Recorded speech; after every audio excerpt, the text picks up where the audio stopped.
Vamos a ver, tema cobre. Está en todos lados.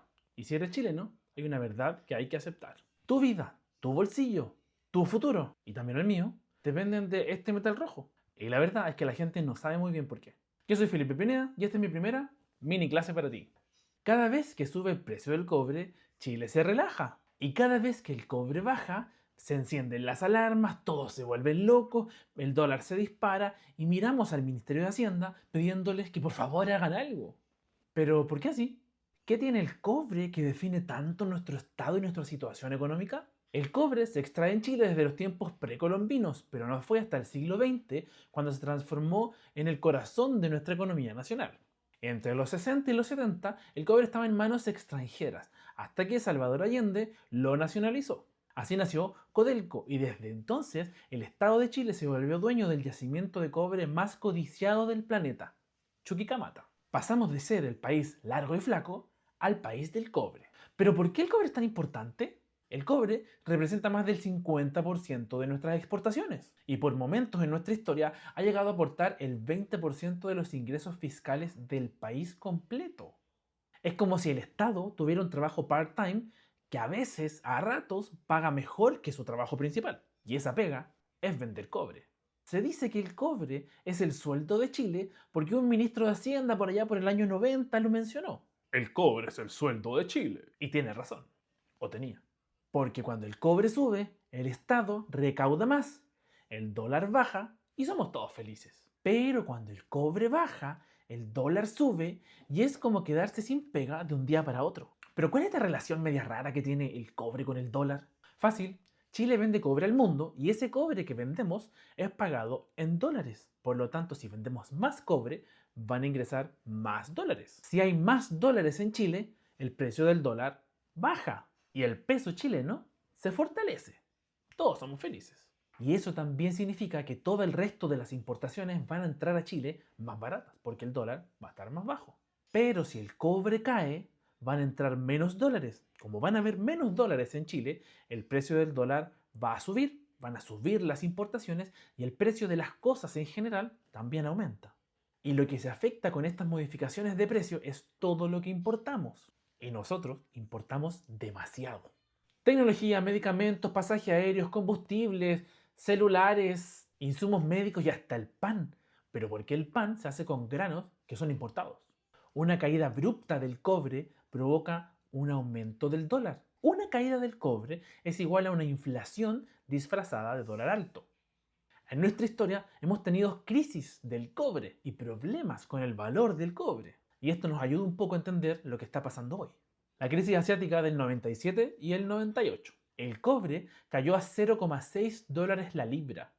Y el Estado tuvo que recortar el presupuesto público porque no había lucas. La pandemia del 2020 también es un muy buen ejemplo de eso. El cobre se desplomó, el dólar en ese entonces subió a 8,70 y eso provocó una gran inflación post pandemia. Pero no todos son momentos tristes ni momentos difíciles, también hay momentos felices. En el 2021 el cobre alcanzó 4,8 dólares la libra. Fue histórico, el dólar bajó, el Estado estaba contento y todos pensamos que bien, al fin, tal vez salimos de este hoyo económico en el que estamos. Spoiler. No. ¿Qué pasa cuando Estados Unidos decide meterse a este juego? Estados Unidos compra cobre para su industria, pero si pone un arancel y encarece las importaciones para sí mismo, va a comprar menos y eso nos afecta directamente. Porque el precio del cobre a nivel global va a bajar porque están comprando menos. O sea que las decisiones políticas que se toman en Washington afectan directamente los ingresos acá en Chile. ¿Y qué pasa con el arancel actual que notificaron que era de un 50%? Los aranceles nunca son una buena noticia porque va a haber un menor flujo comercial a nivel mundial. Con eso va a haber un menor crecimiento económico que va a impactar de manera general la demanda de los bienes. Compramos menos, compramos menos. Pero lo que ocurre con el cobre en Chile es más sólido de lo que pensamos. Los expertos no perciben una crisis, de hecho ven algunos esto como una oportunidad. Porque hay que buscar espacios de cooperación con distintos actores, Estados Unidos incluidos, pero ellos no son los únicos. Si el cobre no se vende en la bolsa de Estados Unidos, se va a vender en la bolsa de Londres o también en la bolsa de Shanghái.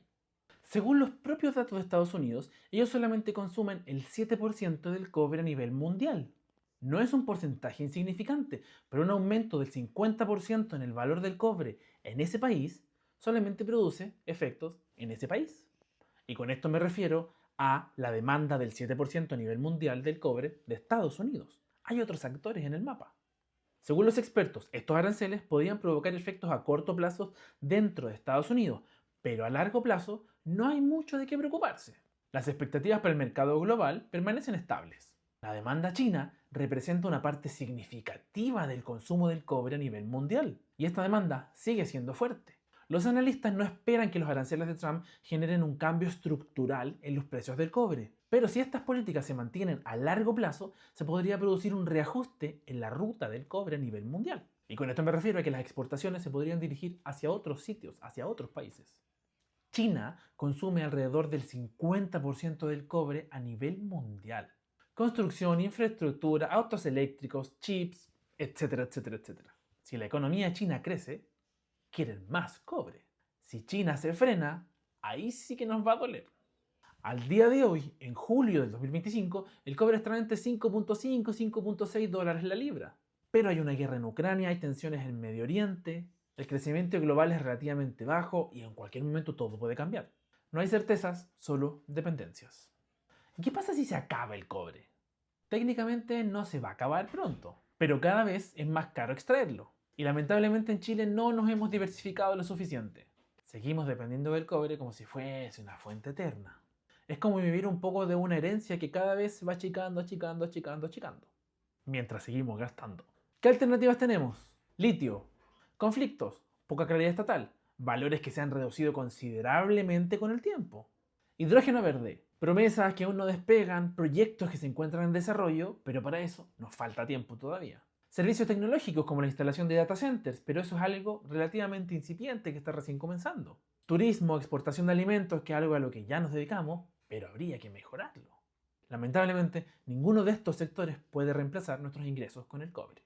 El cobre es esencial para la economía chilena. Define el precio del dólar, la inflación y el presupuesto del Estado.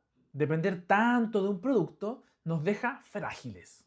Y cada vez que el mundo se mueve, si es que el cobre no nos acompaña, nosotros los chilenos nos tambaleamos. Ahora ya lo sabes, tu sueldo, tu arriendo, el precio del cereal, sí dependen del cobre. ¿Te gustó esta mini clase? Tengo muchas más como esta. Suscríbete a mi canal, muchas gracias por seguirme en redes sociales, comenta de qué te gustaría que yo hablara y me imagino que ya me sigues. Yo soy Felipe Pineda y gracias por apoyarme en todos mis proyectos para seguirte contando el chisme completo.